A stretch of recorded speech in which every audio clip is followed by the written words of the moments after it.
Students, good morning. Today we will learn the sericulture in India. Sericulture means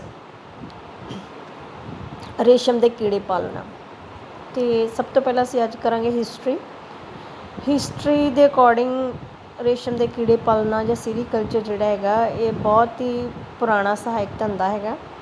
ਜਿੱਦਾਂ ਸਬ Himalayans ਦੇ ਵਿੱਚ ਆਰੀਅਨਸ ਜਿਹੜੇ ਸੀਗੇ ਉਹ ਸੀਰੀਕਲਚਰ ਜਿਹੜਾ ਸੀ ਕਰਦੇ ਸੀ। ਰਿਗਵੇਦਾ, ਰਾਮਾਇਣ, ਮਹਾਭਾਰਤ ਦੇ ਵਿੱਚ ਵੀ ਜੋ ਸਿਲਕ ਦੇ ਕੱਪੜੇ ਸੀਗੇ ਉਹਨਾਂ ਨੂੰ ਅਸੀਂ ਪੀਤਾਂਬਰ ਜਿਹੜੇ ਸੀ ਪੀਤਾਂਬਰ ਬੋਲਦੇ ਸੀ, ਔਰ ਚੀਤਾਂਬਰ ਮਤਲਬ ਜਿਹੜਾ ਚਾਈਨੀ ਓਰੀਜਨ ਦਾ ਸਿਲਕ ਹੁੰਦਾ ਸੀਗਾ। So it's a long history of sericulture, but the main emphasis was after independence ਤੋਂ ਬਾਅਦ ਜਿਹੜੀ ਸੀਰੀਕਲਚਰ ਦੀ ਇੰਡਸਟਰੀ ਡਿਵੈਲਪ ਕੀਤੀ ਗਈ ਸਾਇੰਟੀਫਿਕ ਵੇ ਦੇ ਨਾਲ ਸੀਰੀਕਲਚਰ ਜਿਹੜਾ ਹੈਗਾ ਡਿਵੈਲਪ ਕੀਤਾ ਗਿਆ।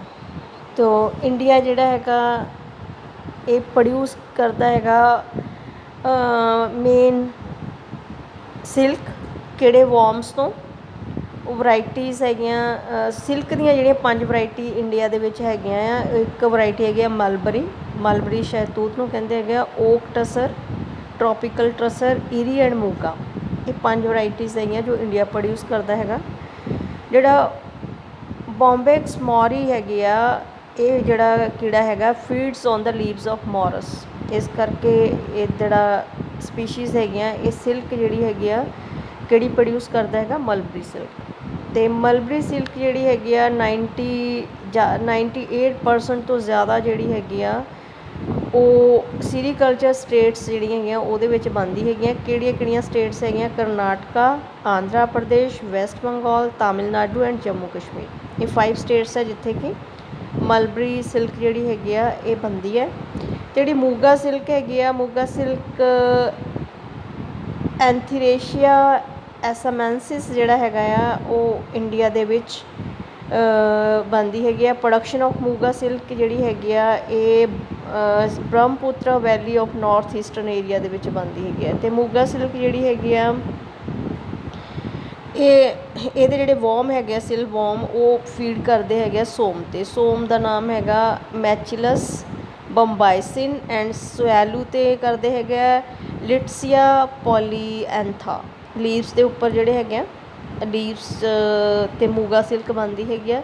ਜਿਹੜੀ ਟ੍ਰੋਪੀਕਲ ਟਸਰ ਹੈਗੀ ਆ is a product of Antheraea mylitta ਵਿਚ ਇਜ਼ ਮੇਨਲੀ ਫੀਡ ਔਨ ਕਾਹਦੇ 'ਤੇ ਹੈਗਾ, ਟਰਮੀਨੇਲੀਆ ਟੋਮੈਂਟੋਸਾ ਅਤੇ ਟਰਮੀਨੇਲੀਆ ਟੈਮੈਂਟੋਸਾ ਦੇ ਪੱਤਿਆਂ 'ਤੇ ਫੀਡ ਕਰਦੇ ਹੈਗੇ ਆ। ਟਰਮੀਨੇਲੀਆ ਅਰਜੁਨਾ 'ਤੇ ਕਰਦੇ ਹੈਗੇ ਆ ਐਂਡ ਸ਼ੌਰੀਆ ਰੋਬਸਟਾ 'ਤੇ ਕਰਦੇ ਹੈਗੇ ਆ। ਸੋ ਇਹ ਜਿਹੜੇ ਹੈਗੇ ਆ ਔਰ ਜਿਹੜੇ ਫੋਰੈਸਟ ਆਫ ਥਾਰ ਦੇ ਵਿੱਚ ਬਿਹਾਰ 'ਚ ਮੋਸਟਲੀ ਇਹ ਹੁੰਦੇ ਹੈਗੇ ਆ। ਮੱਧ ਪ੍ਰਦੇਸ਼ ਐਂਡ ਉੜੀਸਾ ਜਿਹੜੀ ਓਕ ਟਸਰ ਹੈਗੀ ਆ, ਓਕ ਟਸਰ ਸਿਲਕ ਜਿਹੜੀ ਹੈਗੀ ਆ ਇਹ ਪ੍ਰੋਡਕਟ ਹੈਗਾ ਆ ਐਂਥੀਰੀਆ ਫ੍ਰਿਥੀ ਦਾ ਜਾਂ ਫਿਰ ਐਂਥੀਰੀਆ ਪਾਇਰੋਲੀਕਾ ਜਾਂ ਐਂਥੀਰੀਆ ਰੋਇਲੀ ਐਂਡ ਐਂਥੀਰੀਆ ਪਰਨਲੀ। ਇਹਦੀਆਂ 5 ਵਰਾਇਟੀਜ਼ ਹੈਗੀਆਂ ਸਿਲਕ ਵੋਰਮਸ ਦੀਆਂ। ਅਤੇ ਇਹ ਓਕ ਦੇ ਉੱਪਰ ਜਿਹੜਾ ਫੀਡ ਕਰਦੇ ਓਕ ਨੂੰ ਅਸੀਂ ਕੁਐਰਕਸ ਸਪੀਸ਼ੀਜ਼ ਬੋਲਦੇ ਹੈਗੇ। ਅਤੇ ਇਹ ਮੋਸਟਲੀ ਸਬ ਹਿਮਾਲਯਨ ਓਕ ਬੈਲਟ ਅਤੇ ਜੰਮੂ ਕਸ਼ਮੀਰ 'ਚ ਇਹ ਵਾਲੀ ਸਿਲਕਸ ਤੁਹਾਨੂੰ ਮਿਲੇਗੀ। ਹਿਮਾਚਲ ਪ੍ਰਦੇਸ਼ ਅਤੇ ਉੱਤਰਾਖੰਡ ਜਿਹੜਾ ਹੈਗਾ ਨਾਰਥ ਵੈਸਟ ਰੀਜਨ 'ਚ, ਮਨੀਪੁਰ 'ਚ, ਮਿਜ਼ੋਰਮ, ਨਾਗਾਲੈਂਡ, ਅਰੁਣਾਚਲ ਪ੍ਰਦੇਸ਼, ਮੇਘਾਲਿਆ ਅਤੇ ਨਾਰਥ ਈਸਟ ਰੀਜਨ ਦੇ ਵਿੱਚ ਵੀ ਅਤੇ ਇਹ ਵਾਲੀ ਹੀ ਸਿਲਕ ਮਿਲੇਗੀ। ਈਰੀ ਸਿਲਕ ਜਿਹੜੀ ਹੈਗੀ ਆ ਈਰੀ ਸਿਲਕ ਸਾਨੂੰ ਨੂੰ ਅਸੀਂ ਸਿਲਕ ਵੋਮ ਦਾ ਨਾਮ ਹੈਗਾ ਜਿਹੜਾ ਈਰੀ ਸਿਲਕ ਬਣਾਉਂਦਾ ਹੈਗਾ ਦੈਟ ਇਜ਼ ਫਾਈਲੋਸੈਮੀਆ ਰੈਸਿਨੀ। ਇਹ ਫੀਡ ਕਰਦਾ ਹੈਗਾ ਕੈਸਟਰ ਪਲਾਂਟਸ 'ਤੇ। ਕੈਸਟਰ ਜਿਹੜਾ ਹੈਗਾ ਰਿਸੀਨਸ ਕਮਿਊਨਿਸ ਜਿਹੜਾ ਹੈਗਾ ਇਹਦਾ ਸਾਇੰਟੀਫਿਕ ਨਾਮ ਹੈ। ਕੈਸਟਰ ਤੁਸੀਂ ਸਭ ਨੇ ਦੇਖਿਆ ਹੋਏਗਾ, ਮੇਨਲੀ ਰੇਜ਼ਡ ਹੁੰਦਾ ਅਸਾਮ ਉੜੀਸਾ ਜਿਹੜਾ ਹੈਗਾ ਮੋਸਟਲੀ ਜਿਹੜਾ ਈਰੀ ਸਿਲਕ ਪ੍ਰੋਡਿਊਸ ਕਰਦਾ ਹੈਗਾ। ਸੋ ਇਹ 5 ਸਿਲਕ ਪ੍ਰੋਡਿਊਸ ਕਰਦਾ ਹੈਗਾ India, mulberry, oak tasar, tropical tasar, eri and muga. ਤੋ ਇਹਦੇ ਵਿੱਚ ਜਿਹੜੀਆਂ ਮੋਸਟਲੀ 5 ਸਟੇਟਸ ਜਿਹੜੀਆਂ ਹੈਗੀਆਂ ਹਾਈਲੀ ਇਨਵੋਲਵ ਹੈਗੀਆਂ, ਕਰਨਾਟਕਾ, ਆਂਧਰਾ ਪ੍ਰਦੇਸ਼, ਵੈਸਟ ਬੰਗਾਲ, ਤਾਮਿਲਨਾਡੂ ਐਂਡ ਜੰਮੂ ਕਸ਼ਮੀਰ। ਅਤੇ ਸੀਰੀਕਲਚਰ ਜਿਹੜਾ ਹੈਗਾ ਆ ਇਹ ਬਹੁਤ ਹੀ ਲੈਬੋਰੀਅਸ ਇੰਡਸਟਰੀ ਹੈਗੀ ਆ, ਇੰਟੈਂਸਿਵ ਇੰਡਸਟਰੀ ਹੈਗੀ ਆ। ਇਹਦੇ ਵਿੱਚ ਲੇਬਰ ਜਿਹੜੀ ਹੈ ਜ਼ਰੂਰੀ ਹੈਗੀ ਆ, ਐਗਰੋ ਇੰਡਸਟਰੀ। ਸੋ ਜਿੱਦਾਂ food plant cultivation, silk worm rearing. ਇਹਦੇ ਵਿੱਚ ਅਸੀਂ ਕੀ ਕਰਨਾ ਹੋਊਗਾ, ਜਿਹੜਾ ਪਲਾਂਟ ਜਿਹਦੇ ਪੱਤੇ ਸਾਨੂੰ ਚਾਹੀਦੇ ਹੈਗੇ ਆ ਵੋਮ ਵਾਸਤੇ, ਉਹਦੀ ਕਲਟੀਵੇਸ਼ਨ ਕਰਨੀ ਹੈਗੀ ਆ। ਫਿਰ ਸਿਲਕ ਵੋਮ ਦੀ ਰੇਅਰਿੰਗ ਕਰਨੀ ਹੈਗੀ ਆ। ਫਿਰ ਸਿਲਕ ਰੀਲਿੰਗ ਕਰਨੀ ਹੈਗੀ ਆ। And other of farm activities such a twisting, dyeing, weaving, printing. So this is a very laborious process. ਅਤੇ ਇੰਡਸਟਰੀ ਜਿਹੜੀ ਹੈਗੀ ਆ ਸਪਰੈਡ ਓਵਰ ਸੈਵਰਲ ਸਟੇਟਸ, ਉਸ ਤੋਂ ਬਾਅਦ ਕਾਫੀ ਸਟੇਟਸ ਦੇ ਵਿੱਚ ਸਪਰੈਡ ਹੋਈ ਹੈਗੀ ਆ।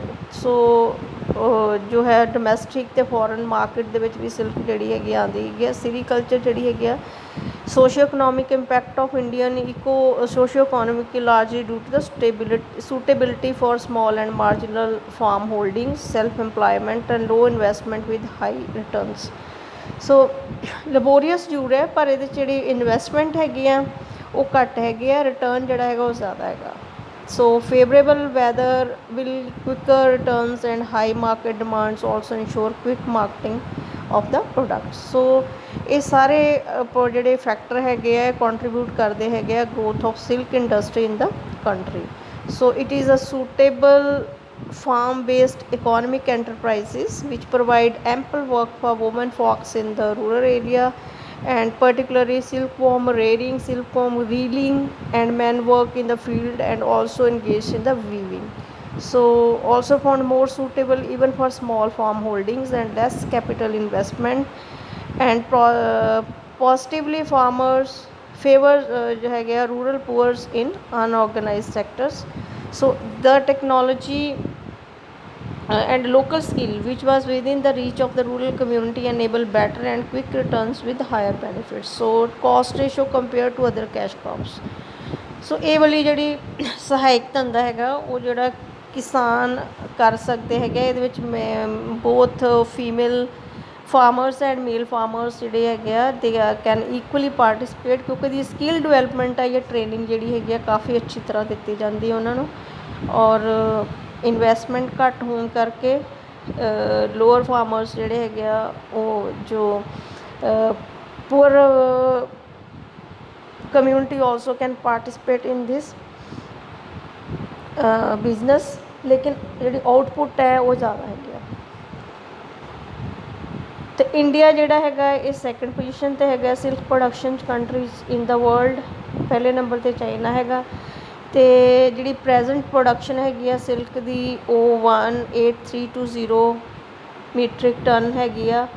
ਐਂਡ ਐਸਟੀਮੇਟਡ ਐਨੂਅਲ ਡਿਮਾਂਡ ਜਿਹੜੀ ਹੈਗੀ ਆ ਉਹ 26,000 ਮੈਟ੍ਰਿਕ ਟਨ ਹੈਗੀ ਆ। ਜਿਹੜੀ ਪ੍ਰੋਡਕਸ਼ਨ ਫਾਰਮ ਹੈ only 70% of the availability, and gap is met by imports and which mainly of bivolatile and preferred by the power looms for wrap. And India has a large domestic market. 85% of the silk goods, namely sarees, made-ups, etc. Are consumed locally, and 94% of the mulberry raw silk produced is of multi-volatile variety, has not desired quality for wrap in power looms sectors, and Government of India is giving high priority for improving the quality of silk as also in production. So 2007 ਤੋਂ 8 ਦੇ ਵਿੱਚ total production of raw silk in the country was 18,320 metric ton, of which mulberry silk account for 16,240 metric ton, that is 88.67%. Tussar siga 428 metric ton, 2.34%. ਈਰੀ ਸੀਗਾ 1530 matric ton, 8.35%, ਅਤੇ ਮੋਗਾ ਜਿਹੜਾ ਸੀਗਾ 117 that is 0. So maximum ਜਿਹੜਾ ਹੈਗਾ ਤੁਸੀਂ ਦੇਖ ਸਕਦੇ ਹੋ 88.67% ਜਿਹੜਾ ਹੈਗਾ that is of the mulberry silk. ਬਾਕੀ ਟਸਰ, ਈਰੀ ਅਤੇ ਮੋਗਾ ਜਿਹੜਾ ਹੈਗਾ ਇਹਦੀ ਪ੍ਰੋਡਕਸ਼ਨ ਬੜੀ ਘੱਟ ਹੈਗੀ ਆ। ਔਰ ਫਾਇਦਾ ਇਹਦਾ ਹੈਗਾ ਕਿ ਜਿਹੜੇ ਲੋਕਲ ਫਾਰਮਰਸ ਜੋ ਸਿਲਕ ਬਣਾਉਂਦੇ ਹੈਗੇ ਆ ਉਹ ਲੋਕਲ ਲੋਕ ਜੋ ਸਾੜੀਜ਼ ਜਾਂ ਸਿਲਕ ਸਾੜੀਜ਼ ਹੈਗੀਆਂ ਜਾਂ ਸਿਲਕ ਦਾ ਪ੍ਰੋਡਕਟਸ ਬਣਾ ਕੇ ਉਹ ਲੋਕਲ ਮਾਰਕੀਟ ਦੇ ਵਿੱਚ ਹੀ ਉਹਨੂੰ ਅਸੀਂ ਵੇਚ ਸਕਦੇ ਹੈਗੇ ਆ। ਅਤੇ ਇਸ ਲਈ ਹਾਲੇ ਦਾ ਇੰਡਸਟਰੀਲਾਈਜੇਸ਼ਨ ਜਿਹੜੀ ਹੈਗੀ ਆ ਜਾਂ ਪਾਵਰ ਰੈਪਰਸ ਹੈਗੇ ਆ ਉਹ ਇਹਨਾਂ ਨੂੰ ਨਹੀਂ ਲੋਕਲ ਲੋਕਾਂ ਤੋਂ ਜਿਹੜਾ ਹੈਗਾ ਇਹ ਹਾਲੇ ਇੰਨਾ ਜ਼ਿਆਦਾ ਨਹੀਂ ਹੋਇਆ ਕਿ ਉਹ ਉਹਨਾਂ ਤੋਂ ਇਹ ਵਾਲਾ ਧੰਦਾ ਜਿਹੜਾ ਲੈ ਸਕਣ। ਸੋ ਸਿਲਕ ਦੀਆਂ ਮੋਸਟਲੀ ਪ੍ਰੋਡਕਟਸ ਜਿਹੜੇ ਹੁੰਦੇ ਆ ਟਰਡੀਸ਼ਨਲ ਪ੍ਰੋਡਕਟਸ ਹੁੰਦੇ ਹੈਗੇ ਆ। ਸੋ This is all about history students. In next lecture we will discuss all the silks one by one.